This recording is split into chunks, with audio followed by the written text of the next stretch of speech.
Mais s'il boit l'eau que je lui donnerai, il n'aura plus jamais soif.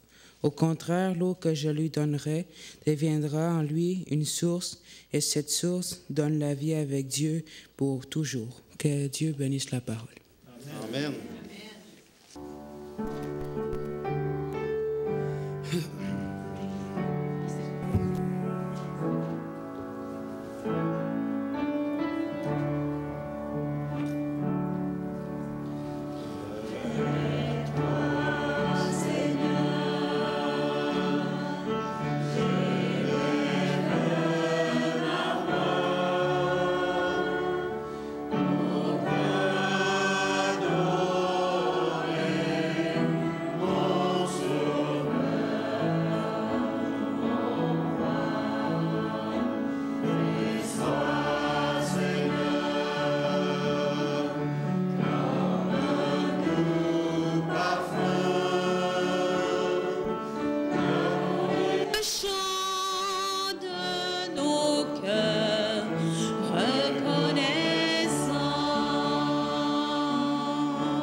Maintenant, on va prendre le 564, comme l'eau d'un ruisseau.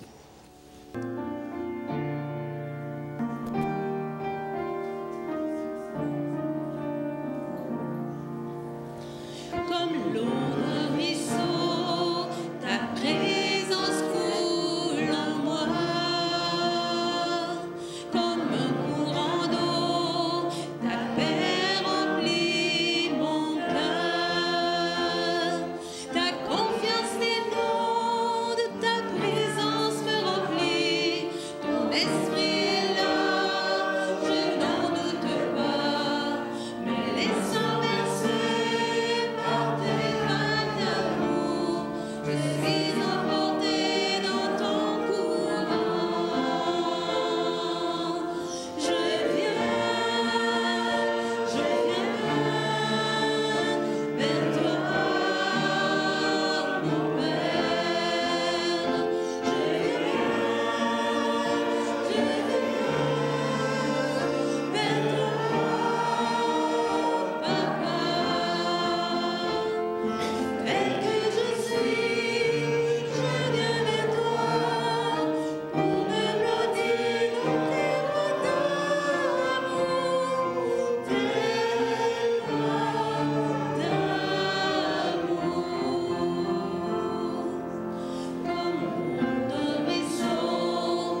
On va prendre maintenant le 589, « Plonge-moi dans ta rivière ».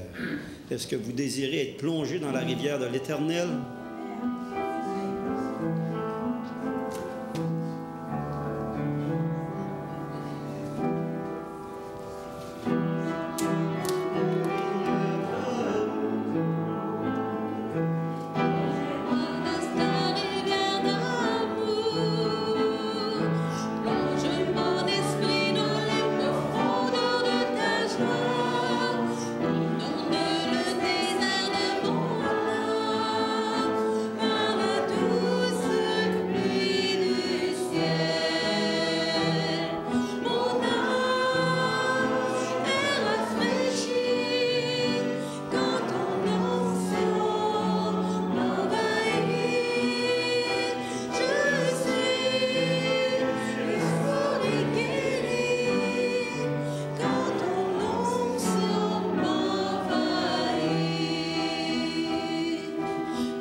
Alors, je vais vous parler aujourd'hui de 7 étapes pour obtenir la guérison. Ça vous est sûrement déjà arrivé d'aller visiter des personnes malades dans des hôpitaux. Peut-être que c'était des gens de votre famille, peut-être que c'était des amis, peut-être que c'était à la suite d'une maladie, peut-être que c'était à la suite d'un accident. Quoi qu'il en soit, sûrement que ça vous est déjà arrivé d'aller visiter des personnes dans un hôpital. Notre frère Michael vient justement de nous organiser une liste pour aller voir une de nos sœurs régulièrement qui est dans un hôpital depuis très longtemps. Je dis dans un hôpital parce que je suis habitué, à l'époque, c'était vraiment un hôpital, mais ce n'est plus un hôpital maintenant, c'est un établissement de soins prolongés. Et notre sœur Thérèse Dionne vit là depuis je ne sais pas combien d'années. Est-ce que tu as la réponse, Michael? Depuis très longtemps. Alors, vous pouvez imaginer une dame ou une personne qui a passé sa vie en santé, qui est rendue à un moment donné à vivre dans un centre de soins prolongés là, où il y a peu de familles ou pas de familles qui viennent la visiter. C'est très difficile. Il y a de cela une vingtaine d'années, je faisais justement partie des bénévoles qui allaient visiter les gens malades à cet hôpital-là à l'époque. Et je me souviens d'une vieille dame que j'allais rencontrer régulièrement, qui était un peu dans la même situation, et qu'il n'y avait pas de famille, pas d'amis, jamais de visite. Elle était très contente quand on arrivait là avec ma petite famille à l'époque, et puis ça lui procurait un moment de bonheur.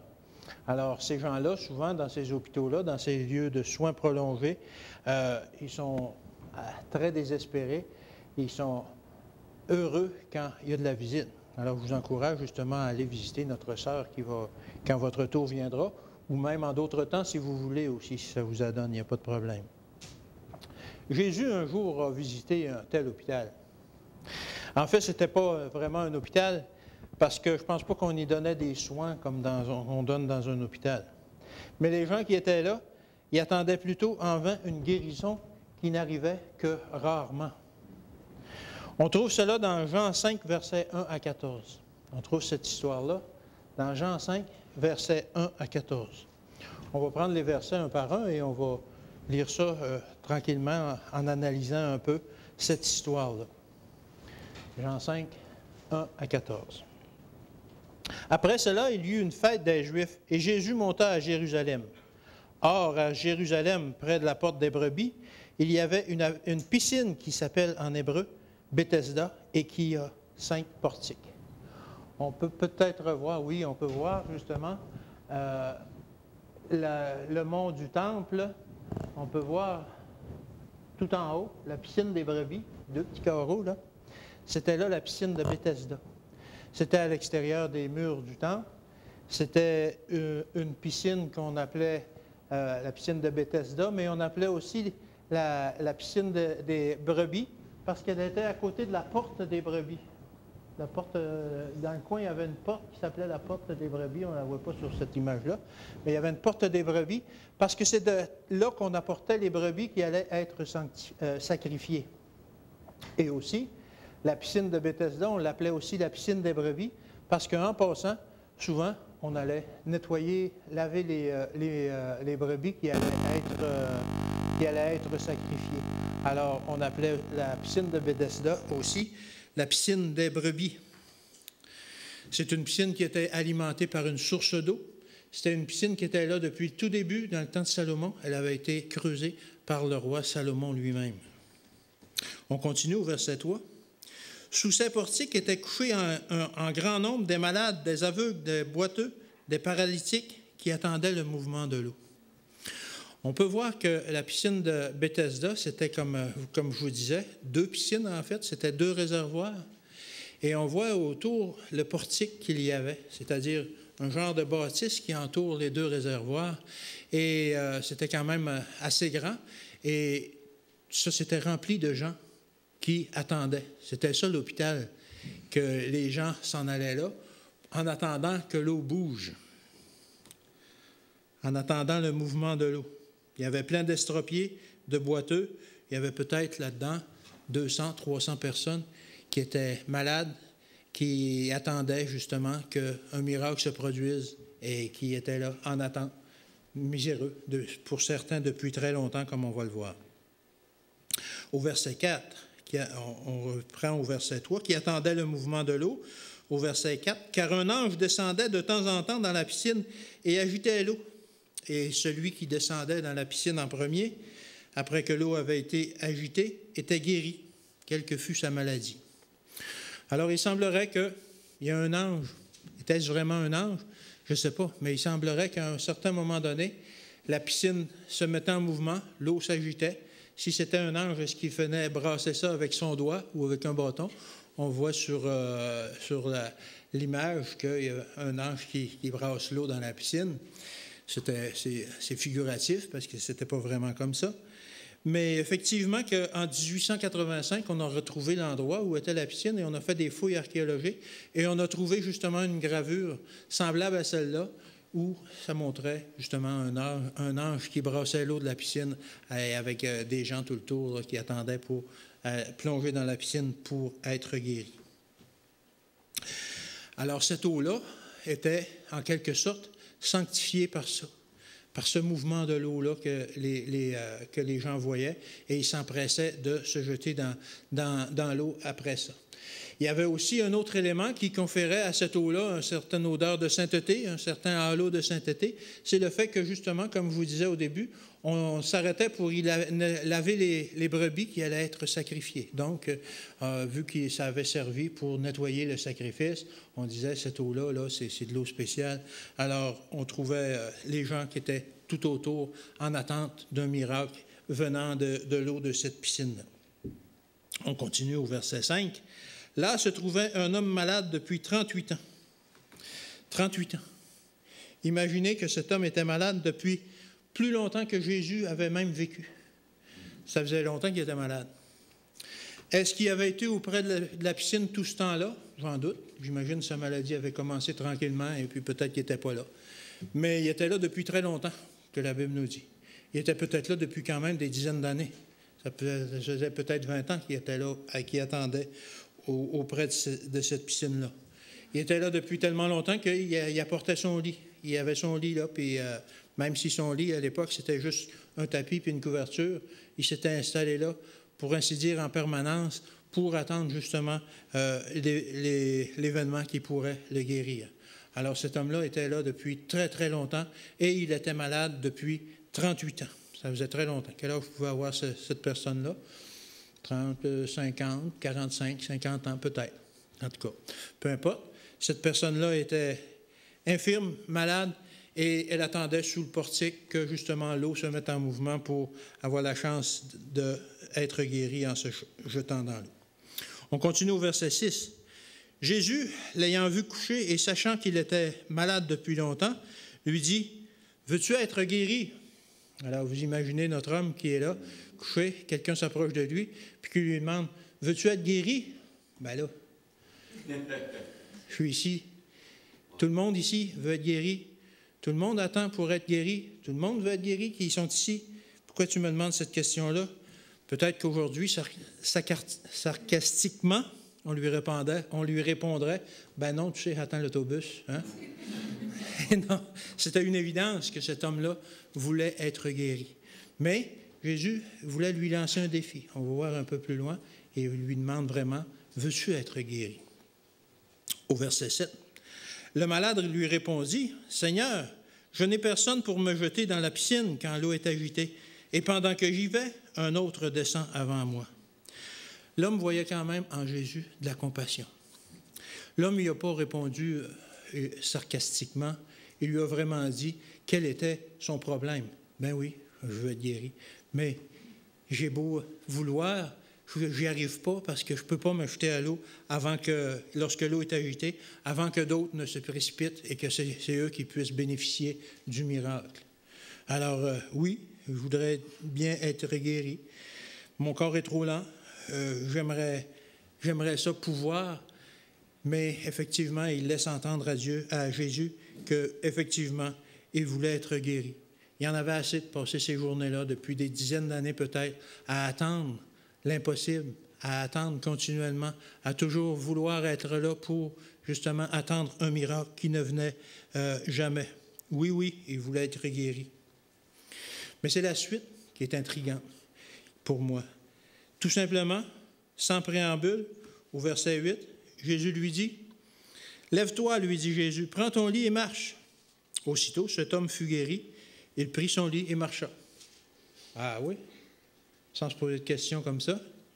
Tout simplement, après 38 ans qu'il n'est pas capable de se traîner, qu'il est malade, qu'il n'est même pas capable de se traîner dans la piscine assez vite pour se jeter à l'eau avant qu'un autre puisse le faire avant lui. Et tout à coup, quelqu'un arrive comme ça, un inconnu lui demande, « Veux-tu être guéri? » « Ben oui. Ben, lève-toi puis va-t'en. » Et il se lève puis il s'en va. Tout à coup, il sent une nouvelle force dans ses jambes. Il sent ses bras qui ont regagné de la puissance. Il ramasse son lit, il se lève puis il part. Pas d'autres questions. Il me semble, moi, j'aurais eu plusieurs questions à poser avant de partir comme ça. Mais non. Il se lève, il ramasse son lit, ça fait assez longtemps qu'il est là, il s'en va tout simplement, et il part, et il s'en va. J'imagine qu'il a passé par le temple. On le voit ici, il a pris son lit, ce n'était pas vraiment un lit comme ça. En réalité, Ellen White nous fait mention que c'était juste un tapis et une couverture. C'était suffisant à l'époque. Mais il roule sa couverture, il roule son matelas, il plie sa couverture, il s'en va, tout simplement, sans demander son reste. Il s'en va, heureux d'être guéri et ayant hâte de rentrer chez lui puis d'annoncer aux gens de son entourage que, justement, maintenant, il est guéri. On continue au verset 10. Alors, c'était un jour de sabbat. Les Juifs dirent donc à celui qui avait été guéri, « C'est sabbat. Il t'est pas permis de t'emporter ton lit. » Voyons, notre homme tout surpris, et il n'a pas fait long avant de se faire remarquer par les autres. Et là, tout à coup, il réalise, « Ben oui, je suis en train d'apporter mon lit, mais oui. » Fait que là, il n'y a pas vraiment d'autre chose à dire, parce qu'il savait très bien que c'était interdit à cette époque-là de faire le moindre travail, de transporter le moindre objet le jour du sabbat. Les chefs de l'Église à cette époque-là, de la nation, avaient instauré toutes sortes de lois qu'il ne fallait pas faire ci, il ne fallait pas faire ça. Alors, transporter un objet, c'était impossible, impossible. Alors, le monsieur, tout à coup, il réalise, ben oui, je suis en train de transporter mon lit, puis ben oui, c'est sabbat. Ah. On continue au verset 11. Mais il leur répondit, « Celui qui m'a guéri m'a dit, prends ton lit et marche. » Bien qu'il ne savait pas qui l'avait guéri à ce moment-là, le monsieur, il a su répondre au chef, « Ben, il dit, celui-là qui m'a guéri, il dit, prends ton lit puis marche. Dans le sens, pour lui, c'est évident. On ne peut pas refuser d'obéir à quelqu'un qui vient de nous guérir. Si quelqu'un vient de nous guérir, c'est parce qu'il a la puissance. Je ne me suis pas posé de questions. J'ai pris mon lit puis j'ai marché. J'ai parti, j'ai quitté. Alors, je n'ai pas d'autre explication. Oui, je suis en train de transporter mon lit, mais j'obéis. Mais vous n'avez pas vu que je suis guéri? Non, eux autres, ils voyaient juste qu'il était en train de transporter son matelas, son tapis et sa couverture. Cet homme-là, après avoir guéri, a été guéri après 38 ans. Il se disait, il n'y a pas de mal à transporter quelque objet que ce soit. Tout ce qu'il voulait faire, c'était justement ce qui est répondre, dire, j'obéis à celui qui m'a guéri, tout simplement. Et il continue au verset 12. Les chefs lui demandèrent, qui est l'homme qui t'a dit, prends ton lit et marche? En fait, ils ont dit, ah ben là, il faut trouver le responsable. Si lui n'est pas responsable, il y a quelqu'un d'autre qui est responsable d'avoir désobéi à la loi. Là. Si lui, il l'a fait inconsciemment parce que quelqu'un lui a dit, il faut trouver, c'est qui lui a dit ça? Alors l'homme est tout embêté. Il dit, c'est qui m'a dit ça? Je ne sais pas c'est qui. C'est celui qui m'a guéri, mais je n'ai pas la moindre idée de qui m'a guéri. Tout à coup, il réalise qu'il a oublié de lui demander son nom. Il a oublié de lui demander qui était. Il a oublié de lui demander comment ça a marché, comment ça se fait que je suis guéri, tout ça. Il n'a pas posé de questions. Il a juste écouté, puis il a pris son lit, puis il est parti. Et on continue. Mais celui qui avait été guéri ne savait pas qui c'était, car Jésus avait disparu dans la foule qui était en ce lieu. Alors, à ce moment-là, l'homme il a réalisé qu'il avait été guéri, complètement guéri, par un inconnu. Je ne sais pas qui m'a guéri. Et on termine avec le verset 14. Depuis, Jésus le trouva dans le temple et lui dit, « Voici, tu as été guéri. Ne pêche plus de peur qu'il t'arrive quelque chose de pire. » Il semble donc que la maladie de cet homme, qui durait depuis 38 ans, avait été causée par ses péchés.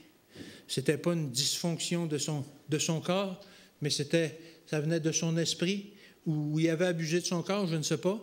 La Bible ne nous dit pas quel était le péché qu'il avait commis, mais c'était vraiment une conséquence de son péché qui faisait qu'aujourd'hui, il était devenu infirme, paralysé. Ellen White nous dit qu'il était près de mourir au moment où Jésus l'a guéri, qui était sur le bord de la piscine. Il était vraiment à l'extrémité, il n'en pouvait plus. C'est intéressant de constater que autour de la piscine de Bethesda, en dessous du portique, là où il y a plein de malades, d'estropiés, de boiteux, de paralysés, c'est un peu comme dans le monde aujourd'hui. Bien qu'on ne voit pas ça, on ne voit pas tous les malades, les boiteux, les paralysés, spirituellement, on l'est un peu toutes. Et on est à peu près sous le portique de la piscine de Bethesda. Ça représente un peu aussi le monde que l'on est, malade, perdu, spirituellement, physiquement. On a des douleurs, on a des inquiétudes, on a des inquiétudes pour nous, pour nos enfants, etc., etc. On est un peu comme ces gens-là qui attendent le miracle, qui attendent que l'eau bouge pour pouvoir se jeter dedans, qui attendent qu'il se passe quelque chose dans leur vie parce qu'ils n'en peuvent plus d'être tellement malades et qu'ils sont sur le bord de mourir, justement. C'est la même description que le monde où on est aujourd'hui. Alors, voici l'histoire que Jésus a vécue, a fait vivre à cet homme-là. Maintenant, on va regarder quelle autre leçon on pourrait en tirer. Alors, j'ai 7 leçons qu'on peut en tirer de cette histoire-là. Premièrement, on ne peut pas se sauver nous-mêmes. Cet homme-là était là, sous le portique, et son plus grand espoir, c'était de pouvoir se traîner, de pouvoir courir, se traîner, puis se jeter à l'eau quand l'eau bougeait, mais il n'y arrivait pas. Nous sommes dans la même position que cet homme paralytique. Romains 5 au verset 6. Romains 5, verset 6. « Car lorsque nous étions encore sans force, Christ, au temps marqué, est mort pour des impies. » Alors c'est comme l'homme, alors qu'on est sans force, alors que tout le monde sont sans force, ils n'en peuvent plus, comme cet homme-là qui n'en pouvait plus, Christ arrive et il nous offre son sacrifice. Il vient et il nous offre son sacrifice, alors que là, on n'en peut plus. Jésus est mort pour le même type de personnes que nous retrouvions sur le portique de Bethesda. Il est mort pour les pécheurs. Il est mort pour ceux qui sont malades. Il n'attend pas qu'on vienne à lui, il vient vers nous. Jésus est allé vers cet homme-là qui n'en pouvait plus. Il ne demande pas aux malades de faire des efforts surhumains pour venir se jeter dans la piscine pour être guéri. Il va les voir sous le portique et il leur dit, « Veux-tu être guéri? » C'est ce qu'il fait pour nous. Et même si on est malade depuis 38 ans ou depuis plus longtemps, parce qu'on est tous un peu malades à différents niveaux, certains sont beaucoup malades, même si on est tous debout et qu'on a de l'air à santé, souvent spirituellement, on est malade et on a toutes sortes de choses dans notre tête. On a toutes sortes de victoires à accomplir. On a toutes sortes de choses à vaincre, de péchés à vaincre, etc., etc. On est dans le même état que l'homme paralysé autour de la piscine de Bethesda. Nous sommes tous près de mourir dans nos péchés, comme cet homme-là était près de mourir sur son lit. On ne peut rien faire pour nous. On a besoin d'un sauveur. Est-ce que vous êtes malade? Est-ce que vous êtes près de mourir? Est-ce que vous attendez sur votre lit, autour de la piscine de Bethesda, que Jésus vienne et qu'il vous dise, « Ben, veux-tu être guéri? » Ben, oui, on l'est tous. À ce moment-là, c'est seulement par Jésus. Ce n'est pas de regarder, attendre que l'eau bouge. Il faut regarder quand Jésus vient nous voir et puis qu'il nous offre le salut. C'est-à-dire maintenant, il faut se saisir de ce salut-là. La deuxième leçon dont on peut tirer de cet homme-là, ne renoncez jamais. Souvent dans notre vie, on va voir qu'on lutte, on a des victoires, on a des défaites, on lutte, on continue à lutter, on a envie de se décourager. Mais il ne faut jamais se renoncer. Comme je vous disais, cet homme-là était malade depuis 38 ans. Il n'était peut-être pas autour de la piscine depuis 38 ans, mais il était peut-être autour de la piscine depuis 20 ans, depuis 15 ans, et il attendait.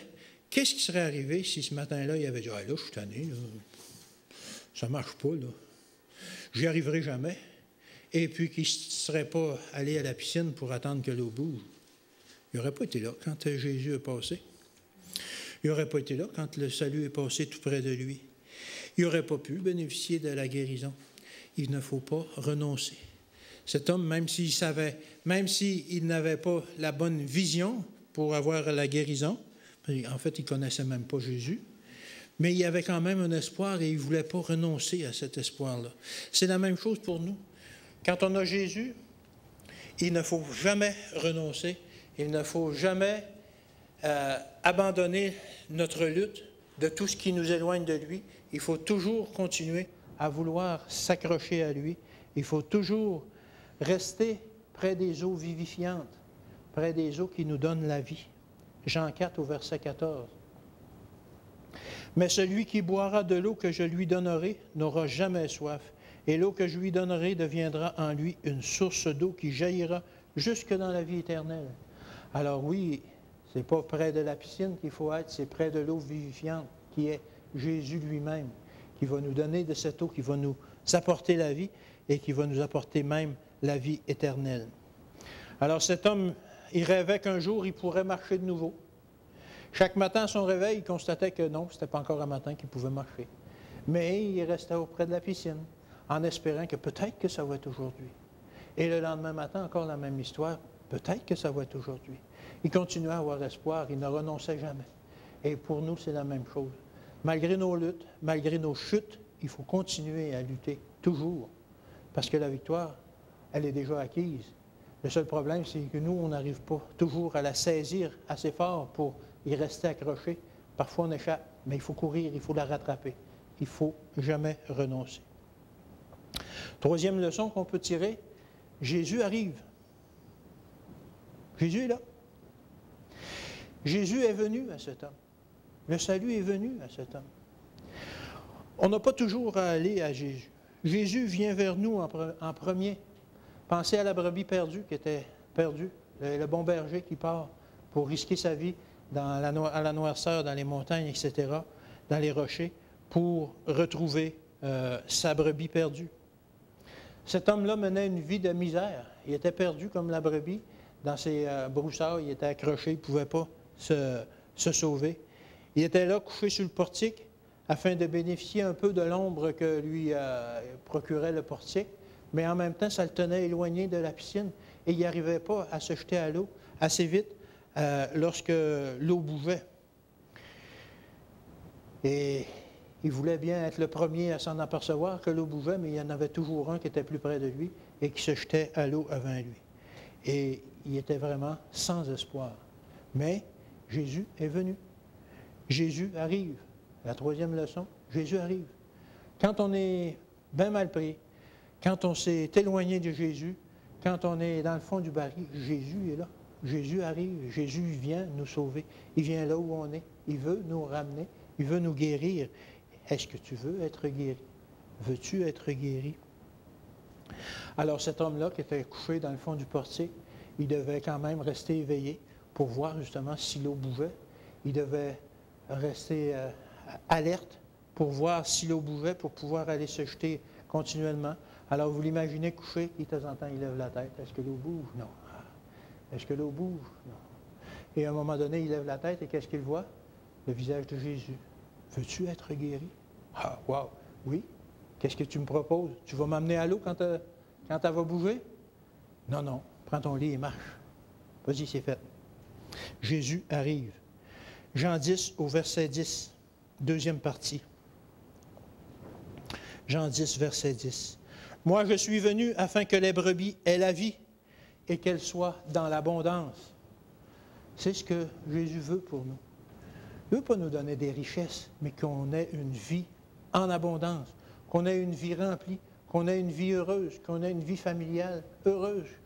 C'est sûr qu'il va toujours avoir des heurts, des choses qui vont accrocher, mais Jésus est là et il est venu afin que les brebis aient la vie et qu'elles aient la vie en abondance. Jésus s'adresse à cet homme avec amour. Si Jésus ne s'est pas adressé à cet homme avec amour, il l'aurait envoyé promener. De quoi tu te mêles? Viens pas te moquer de moi, là. Mais Jésus, il y avait l'amour dans sa voix. Veux-tu être guéri? Luc 4, versets 18-19. Luc 4, versets 18 et 19. L'Esprit du Seigneur est sur moi, parce qu'il m'a oint pour annoncer une bonne nouvelle aux pauvres. Il m'a envoyé pour guérir ceux qui ont le cœur brisé, pour proclamer aux captifs la délivrance et aux aveugles le recouvrement de la vue, pour renvoyer libres les opprimés, pour publier une année de grâce du Seigneur. Savez-vous c'est quoi ces versets-là? Aujourd'hui, dans les sociétés, les compagnies, etc., on pourrait appeler ça, c'est la description de tâche de ton poste. Ça, c'est la description de tâche de Jésus. C'est pour ça qu'il est venu sur la terre. C'était sa mission, c'était son travail qu'il avait accompli et il l'a accompli jusqu'au bout. Délivrer, proclamer aux captifs la délivrance, aux aveugles le recouvrement de la vue, etc., etc.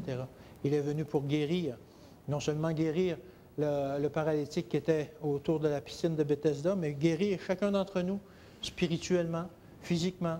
Il est là pour nous guérir. Il veut notre bonheur, pour nous donner la vie en abondance. Voulez-vous être guéri? Quatrièmement, ne cherchez pas d'excuses. L'homme à la piscine a cherché des excuses pour justifier qu'il n'était pas encore guéri après 18 ans, après 38 ans. Jean 5 au verset 7. Le malade lui répondit, « Seigneur, j'ai personne pour me jeter dans la piscine quand l'eau est agitée, et pendant que j'y vais, un autre descend avant moi. Ben oui, je voudrais être guéri, mais ce n'est pas de ma faute. Pourquoi est-ce que tu doutes que je veux être guéri? Ce n'est pas de ma faute si je ne suis pas guéri. Il n'y a personne pour me jeter à l'eau quand vient le temps. Ce n'est pas de ma faute. C'est la faute des autres. Ils sont tous plus vite que moi. Puis à part de ça, qu'est-ce qu'ils font là? Eux autres ne sont même pas malades. Moi, je suis bien plus malade. Ils devraient me jeter à l'eau en premier. Il cherchait des excuses, le monsieur. Pourquoi il n'est pas guéri? Il cherchait des excuses. Il ne faut pas chercher d'excuses. Personne ne m'aide. Si quelqu'un m'aidait, je serais déjà guéri. Puis c'est ça. Notre homme avait l'excuse facile. Adam et Ève avaient l'excuse facile. Nous aussi, on a l'excuse facile. Ah, c'est pas de ma faute si je continue avec ce péché-là. C'est difficile. C'est difficile de m'en séparer. Oh, puis c'est pas si grave que ça. Ça ne dérange personne. Il y a juste moi. Mais je vis bien avec ça quand même. Avec mon péché. Je le garde. C'est plus facile de vivre avec que de vouloir m'en séparer. Et on cherche des excuses. On continue comme ça. Et puis les autres, si ça les dérange, ils ont juste à regarder ailleurs. Ils ne sont pas contents. Et on continue à chercher des excuses. On continue à se justifier jusqu'à ce que l'on vive avec notre péché. On devient si bien avec notre péché que l'on devient péché nous-mêmes et que toute notre vie est axée sur le péché. L'excuse, c'est trop facile. L'excuse, c'est trop facile. Il faut arrêter de nous excuser. La victoire est là, elle est disponible aujourd'hui. Jésus est là pour moi, Jésus est là pour vous. Jean 6 au verset 37. Jean 6, verset 37. « Tous ceux que le Père me donne viendront à moi, et je ne mettrai pas dehors celui qui vient à moi. » Alors pourquoi ne pas y aller? Tous ceux que le Père me donne, ils viendront à moi, mais allons-y.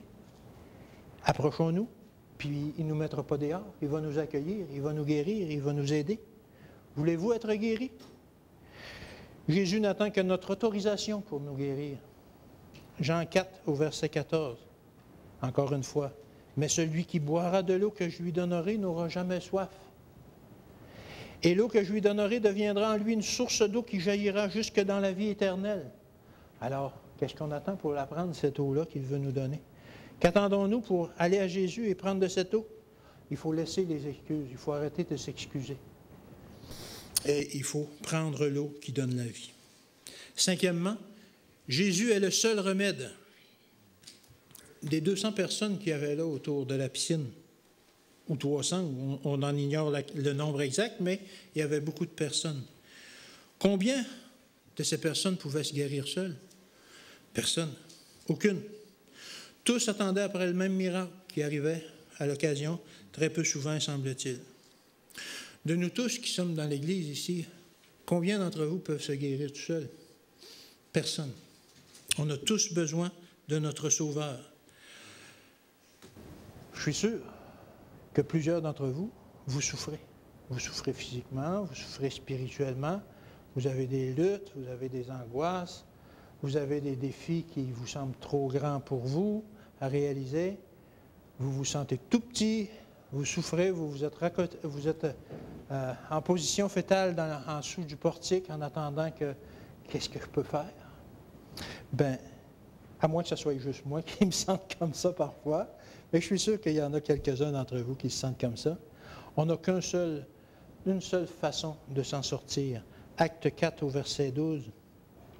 Acte 4, verset 12. « Il n'y a de salut en aucun autre, car il n'y a sous le ciel aucun autre nom qui ait été donné parmi les hommes, par lequel nous puissions être sauvés. » Nous devons être sauvés. Aucun autre nom. Jésus seul. Quand est-ce qu'on va arrêter de prendre toutes sortes de moyens, d'essayer de lutter par nous-mêmes, d'essayer de gagner notre ciel, d'essayer de s'approcher au bord de la piscine pour bénéficier d'un miracle qui ne finit jamais d'arriver? Il faut aller vers Jésus. C'est la seule façon, justement, d'être guéri.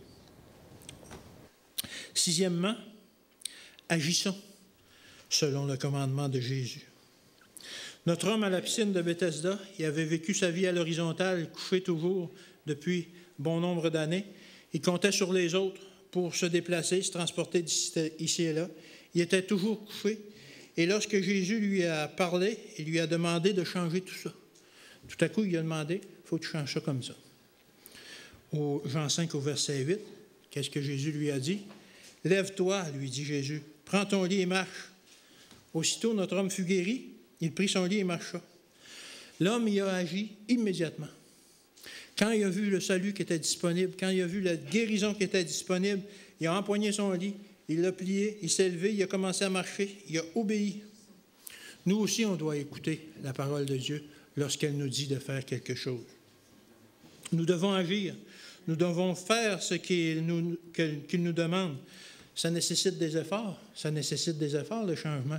Ça a nécessité des efforts à l'homme. Il était couché, c'était pas dur. Il a fallu qu'il se lève. Il a fallu peut-être qu'il était étourdi un peu la première fois. Mais, hey, bon, OK, on y va, on part. C'est difficile, mais on part, on y va, on marche. Prends ton lit et marche. On doit changer notre style de vie. On doit commencer à éviter ce qui nous amène à pécher. On doit cesser de pécher. On doit se lever de notre lit de souillure et de le prendre, puis marcher, puis aller le jeter au vidange. Je suis sûr qu'à la première occasion, il s'est débarrassé de son vieux lit, puis il s'en est acheté un nouveau, lui, pour notre homme, pour justement faire changer de vie. C'est ce que Jésus nous demande. Changeons de vie. Laissons derrière nous notre vie de péché, avec les nouvelles forces que nous donne Jésus, alors qu'il vient de nous accorder la guérison. Allons de l'avant. Sortons de notre marasme qui nous détruit. Fonçons et obéissons à Jésus. Lève-toi et marche. Prends ton lit et marche. Vas-y. Septièmement, maintenant, il faut faire face aux critiques après ça. Parce que, oui, les critiques vont venir après ça. Jean 5 au verset 10. Alors, c'était un jour de sabbat. Les Juifs dirent donc à celui qui avait été guéri, « Hey, c'est le sabbat, il ne t'est pas permis de transporter ton lit. » Bien, il va y avoir des critiques. Quand votre vie va changer, il va y avoir des critiques autour de vous. Qu'est-ce que tu fais là? Pourquoi tu ne continues pas comme avant? C'était facile? Ben non. Les gens voient le changement que vous avez dans votre vie, mais ils ne voient pas la guérison que vous avez eue de votre Sauveur. Alors, ils critiquent. Ils critiquent et ils disent, ben, tu ne fais pas bien, tu devrais rester comme avant. Mais non, notre homme n'avait pas envie de retourner sous le portique dans la piscine de Bethesda.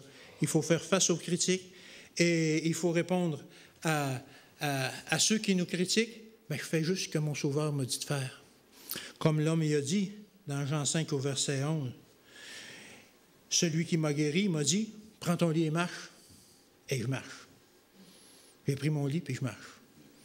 Et c'est la même chose qu'il faut faire dans notre vie. Quand on s'est remis dans les mains de Jésus, quand on a accepté que Jésus nous apporte la guérison, il faut faire ce que Jésus nous dit. Il faut prendre notre lit et marcher. Il faut accomplir la mission que Jésus met devant nous. Alors voilà les 7 points pour obtenir la guérison. Mais en bonus, je vous en ai réservé un 8e quand même. Finalement, ne reculez pas. Il ne faut pas reculer. Il ne faut pas retourner là d'où on vient. Parce que ça va être pire. Ça va être encore pire. Jean 5 au verset 14. Depuis, Jésus le trouva dans le temple et lui dit, « Voici, tu as été guéri. Ne pêche plus. » Pourquoi? De peur qu'il ne t'arrive quelque chose de pire. Qu'est-ce qui pouvait lui arriver de pire? Il était malade depuis 38 ans. Depuis peut-être 20 ans, il était sur le bord de la piscine. Il était à la veille de mourir. Mais Jésus dit, fais attention, si tu pêches encore, tu vas tomber encore plus bas. Et c'est comme ça que ça arrive dans la vie. C'est toujours comme ça que ça arrive dans la vie. Quand on obtient une victoire, si on se laisse aller encore une fois, on tombe plus bas. C'est encore pire. Il faut encore plus d'efforts pour s'en sortir. Et il faut que Jésus mette encore plus d'efforts pour nous tirer de là parce qu'on est encore dans une situation encore pire. Ne reculez pas. Continuez à aller de l'avant. Saisissez votre Sauveur et gardez-la jusqu'à son retour. Matthieu 6 au verset 24. Matthieu 6, verset 24. Je vais terminer par ce verset-là. « Nul ne peut servir 2 maîtres, car ou il haïra l'un et aimera l'autre, ou il s'attachera à l'un et méprisera l'autre. Vous ne pouvez servir Dieu et Mammon. » Quand Dieu vous a guéri, restez avec Dieu. Continuez à travailler avec Dieu. Continuez à le laisser intervenir dans votre vie. Continuez à le laisser diriger votre vie. C'est mon souhait et ma prière pour chacun d'entre nous.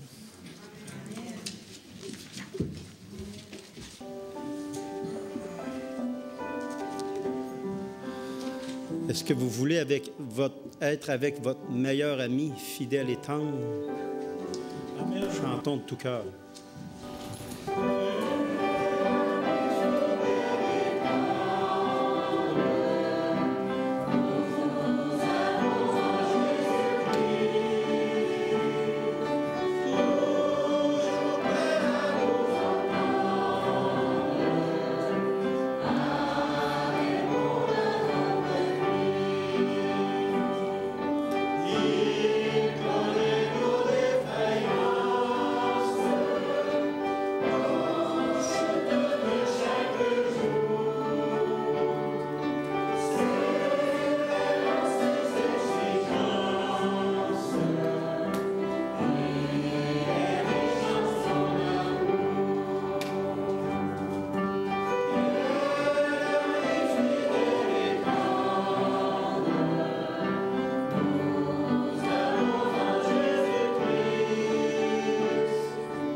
Éternel, notre bon Père d'amour, oui, vous voulez nous guérir et nous guérir pour l'éternité.